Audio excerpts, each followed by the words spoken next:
welcome to HITC Sport. I am the Irish guy, and Chelsea fans, calm down. In this video, yes, don't get me wrong, I am going to prove that Lukaku is one of the most selfish footballers on planet Earth, but also, calm down. I mean, what's he done? What's he actually done? What, has he been found guilty of robbing grannies in the street? Or did he drown a family of newborn puppies in a ditch? Did he drive his car into the east wing of a hospital over lunch? Nah, yeah, he gave a pretty silly interview to the media.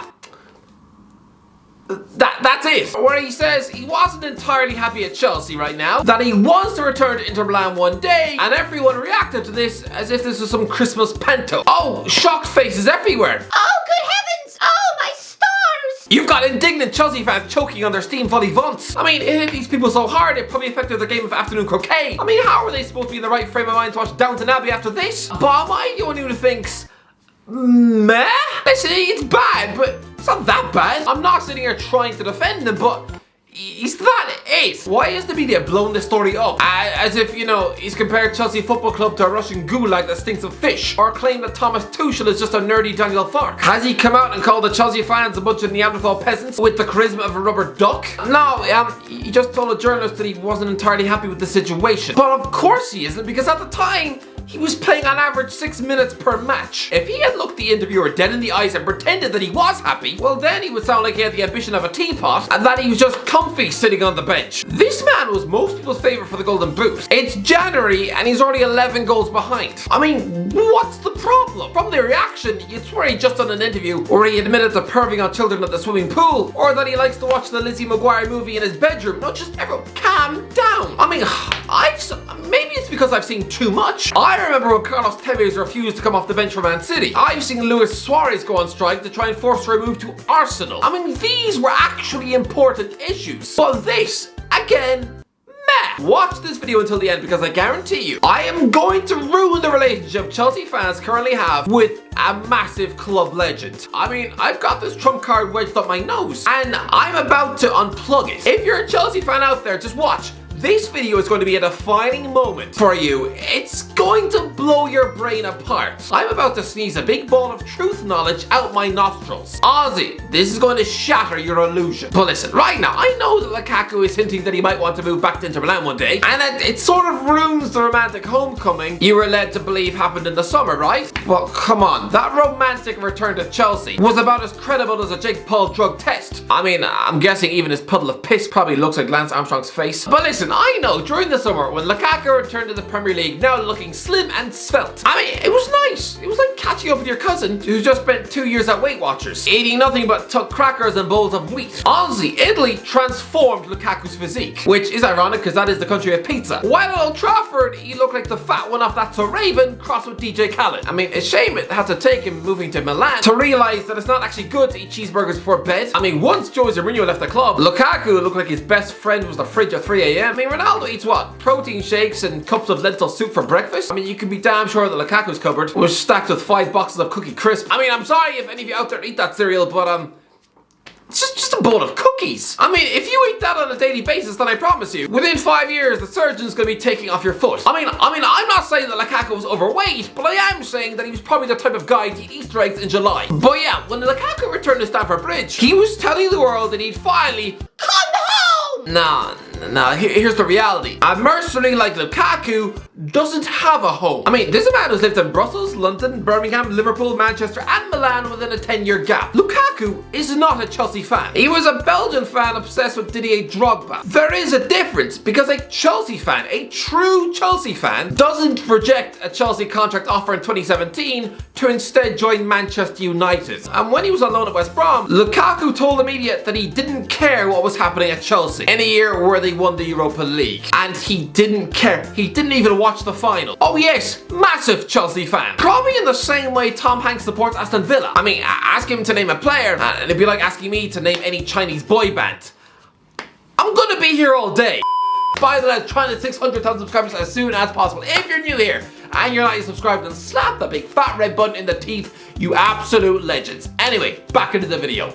But the issue with this interview is that Lukaku seemed to forget who his manager was. Yes, Thomas Tuchel. To look at him, looks like a mild-mannered science teacher who's got the backbone of a doorknob. Honestly, he looks like the type of meek and middle-aged walkover. You know, the German Ned Flanders. The type of human sausage where you can steal his place in the queue at Tesco and he won't say a word. But I'm sorry, don't let his £5 haircut fool you. This is a man you don't want to cross. Congrats, what a PSG. This is a man who stood up to Neymar, and considering the power that man wields as the most expensive footballer of all time, then you'd imagine that most PSG managers are terrified to annoy him. Try to raise your voice against Neymar, and suddenly you'll be told to pack your suitcase and leave Paris forever. I mean, look at smiley, chubby, funster Mauricio Pochettino. A good manager, yes, but let's be honest, he is about as threatening as Michael McIntyre. I mean, I'm not calling him a complete walkover, but I do think he'd probably let Messi take a poo in his bed. Also, considering he's now apparently begging the PSG owners to write a £50 million paycheck for Conor Gallagher, then it would seem like the French weather is melting his brain into eggy sponge cake. But Tuchel, he stood up to the monster egos of Neymar and Mbappe, so Lukaku should have remembered this. But this is what Lukaku does. He is a Mino disciple. Every chance he could get, he was undermining Everton's ambition, wanting to quit every summer. I mean, Lukaku comes with baggage. Why do you think Manchester United were so eager to stuff him in an Italian bin bag before scrambling around for an elderly Tarzan and the big bowl of stale Weetabix that was Odion Ighalo's career? But I'm sorry, you cannot sign an egocentric, high-maintenance prima donna, and then when you hear a grumpy interview like this, you act like he's eating the Pope's face. This is Lukaku. This is what he does. He's got the overinflated ego of Paris Hilton. I mean, when leaving Manchester United, he was told to go and train on his own at Anderlecht. Clearly, he is a problem child. I mean, people are acting like the Chelsea squad would be shocked by this interview. I can guarantee you at least one, Ross Barkley, he's probably sitting at home wondering what all the fuss is about. I mean, this was the norm at Everton. It's what Lukaku does. I mean, this is what he said about his time at Manchester United. From the beginning it was a yes, but I scored in the European Super Cup, and they said, yeah, but he got another one wrong. When I started out in the Premier League, I scored against West Ham, and they said, yeah, but since then, I imagined how it would feel to leave United. Since when? What? Your second match? So you were daydreaming about what it'd be like to quit Manchester United 33 days after signing a 5-year contract. Lukaku, here is my advice. Never get married. You clearly have the commitment of Tiger Woods. Lukaku is a perfect example of someone who's had his brain scrambled by choice. He knows that there'll always be a top-class suitor out there for him. And so whenever the slightest thing goes wrong, he wants to get out and try again. So again, this man, he's gonna end up standing at the altar, and then his would-be wife will come up the aisle, accidentally sneeze into her hand, and honestly, within 30 minutes, he'll be parked outside the church swiping Tinder in his car. Listen, if I was Lukaku, I would be annoyed too. He is officially the most expensive footballer of all time. And yet, after returning from injury, he was largely dumped on the bench. I mean, when he gave this interview, it was a few days after he was given just 3 minutes on the pitch against Leeds. For a man of his monster ego, to be given less than 200 seconds on the pitch, I mean, he probably spent the night smashing up his London flat. But, this is where I turn the tables, and honestly, Chelsea fans, what I'm about to tell you, it's going to shatter your brain. Listen, Lukaku is being shamed for daring to criticize Tuchel's style of football and for hinting that he wants to go back to his former club. Right then, summer of 2005. Here's what club legend King Drogba had to say. In the second part of the season, I was only getting long balls, and I'd rather receive the ball to my feet. Okay, so criticizing the tactics of a world-class Chelsea coach. Check. Marseille is in my heart. I said it when I left and I haven't changed my mind in a few months. Now I'm an English champion, and one day I want to be French champion. Preferably with Marseille, obviously. Okay, talking about wanting to go back to your former club. Check. These are the same as the Lukaku quotes. They just are. Should Drogba have been subjected to having bamboo shoots shoved underneath his fingernails? I mean, this is exactly what he said, but lads, trust me, it gets worse. Much worse. These are quotes from an autobiography that Drogba released in 2007. I felt disgusted when I joined Chelsea. Drogba. Yeah, disgusted. Actually, disgusted. Disgusted is something you feel when you find out that your uncle is secretly been filming you every time you sit on the toilet to squeeze out your morning bowl of cornflakes. Disgusted is what you feel when you see that fat toy owner in Toy Story 2. Disgusted. It's not an emotion you should describe about joining a club who pay your wages. The day I signed for Chelsea, I just felt disgusted. I know when I say this, people are going to look at the financial aspect of my move, but money didn't count for me. I was unhappy. I wanted to leave after only a few weeks. I wasn't happy at all. I know this man stopped a civil war in Africa, but if I was a Chelsea fan, these quotes would have started a civil war in my house. I did some absurd things just so I wouldn't have to go to Chelsea. The medical was in a Paris hospital and I clearly remember praying they would find a problem with my knee or something else to the move would collapse. I didn't care what I'd lose. I wasn't interested in the money I'd make. I simply didn't want to leave Marseille. I wanted to stay with Marseille until the end of my career. Okay, so Lukaku dared to say that he would have stayed in Italy if they would have offered him a new contract at Inter Milan. Drogba was admitting that he was actively praying to develop a dodgy knee, just so he wouldn't have to leave France. He made signing for Chelsea sound like he was being enrolled in a North Korean prison camp, being told to eat nothing but horse vomit for 7 months straight. Drogba is a man who, while a Chelsea employee, brought out a book telling the world how he was almost dragged to London like a slave on a ship. This is a man who's publicly admitted that he held transfer talks over lunch with the Marseille owner about a return in 2005, and that he spoke personally with the bosses of Lyon and AC Milan in 2006. I mean, it gets worse. When Mourinho was sacked in 2007, he was once again meeting the Marseille owner for lunch and begging him to bring him back to France. We went eating at a French restaurant. He tried to see how he could get me back there. I was red hot for it. Louis Dravis said he would ask Chelsea how much they wanted and suggested a loan, but I wanted a permanent transfer. Louis Dravis.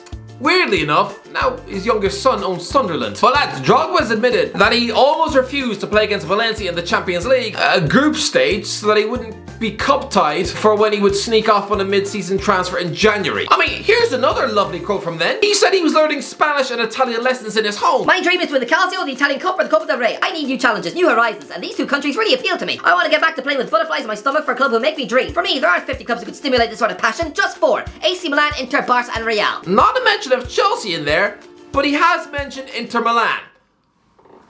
This is Lukaku! This is Lukaku behaviour! I have to get a change of scenery. It took me some time to fall in love with Chelsea, but now I believe it's time to move on to something else. I need a club with whom I'm ready to break my leg to win. I'm sorry, this is arguably the worst quote, the most damning one. The way he says that it took him some time to fall in love with Chelsea, as if it was some sort of chore. Imagine saying that to your partner. That's essentially admitting that yes, they do have a face like a foot, and a personality that rivals a plank of wood. Drogba was also hinting that he wouldn't break his leg to win for Chelsea. And this was allowed? How was he not run out of London by a lynch mob? My decision is taken. Nothing could keep me here now. I know there's talk of Ronaldinho and Kaká coming here next season, but that won't change my mind. I won't go back on this decision, no doubt, because there's something broken with Chelsea. Something broken with Chelsea. I mean, come on! Even in 2010, 2 years before that legendary Champions League final, his agent pipes up with this. Manchester City are trying to sign Didier Drogba as his player's agent. Drogba spent about 5 years flirting with AC Milan, repeatedly talking up a Chelsea exit, that he wanted to go back to Marseille. I'm sorry, if this level of media existed back then, I'm sorry, you'd have had the likes of Roy Jennings screaming until his teeth turned blue about how much Drogba was a disgrace. The internet will be littered with archived files of Chelsea fans claiming that this fellow was an overpaid mercenary diver who should have his knob cut off and fed to a farm of hungry Russian pigs. Instead, all you'll find is probably just a few disgruntled comments in the archives of MySpace in 2006. I mean, that's it. Were YouTube around then? I am sure, positive, that Chelsea fans would have demanded he be stuffed in a bin. I'm sure there were some Chelsea fans who read these quotes back then, and yeah, in that moment, probably wanted to replace him with Adriano, Robinho, or Samuel Eto'o, or David Villa, but there was barely any internet, so nobody will ever see. Nobody wants to talk about how Chelsea fans probably read this and felt like punching a hole in their kitchen wall. Nothing, it's just forgotten. Drogba literally brought out a book telling the world that he was disgusted to sign for Chelsea, that he had his heart set on a move to Milan, and yet he's probably the biggest legend in the history of Chelsea Football Club. The world right now is demanding that Lukaku be sold for a bag of doorknobs, that there's no way back from at the club, that what he did was unforgivable, that Chelsea fans would rather flush their newborn kids down the toilet than ever accept this spoiled brat representing their club again. I might accept that if you didn't all have Drogba 11 shirts framed in your kitchen. Nobody can tell me that Lukaku is done, finished, a disgrace, a coward, a liar, and then in the same breath sing a song about King Drogba on the weekend. He has done the same, actually no, even worse, because that man had consistently demanded to leave each and every year of his contract. He was a walking headache, admitting that he went for lunch dates with other chairmen. This man was cheating on your club, but a lack of media attention in 2005 failed to call him out on it. Imagine if Lukaku had admitted that he was disgusted to sign for Chelsea. I mean, if paparazzis caught him sharing a Nando's hamburger with Nasser El Khelafi, or if he was spotted having a picnic in Essex with the Chinese owners of Inter Milan, oh, you would all be demanding a public crucifixion. I mean, this guy would probably go home to find the remains of his dog in his postbox. Try and delude yourself that Drogba and Chelsea was the perfect marriage. No, it was truthfully literally one of the most toxic player-club relationships a club can have. It's just that there weren't any forms of social media. I mean, do you really think anyone's gonna have a meltdown about this on Bebo? Please don't run Lukaku out of town. This man, he can come back from this. Fine, give an apology in front of his teammates. Admit that he was wrong for saying all this publicly. But he's too good to just write off a £100 million footballer based on one dodgy interview. It's easy for Chelsea fans to get angry with Lukaku now and want him out, considering he's basically got the first touch of a suitcase. But stop trying to find a way to be offended. This will blow over. Honestly, what Lukaku did was wrong, but Drogba, did he hate Drogba? He disrespected your club more than anyone else. Anyway, that's it. That's everything. Chelsea fans, particularly, let me know what you think about this Drogba revelation. Listen, if you enjoyed the video, don't forget to subscribe. As always, I'll talk to you in a while.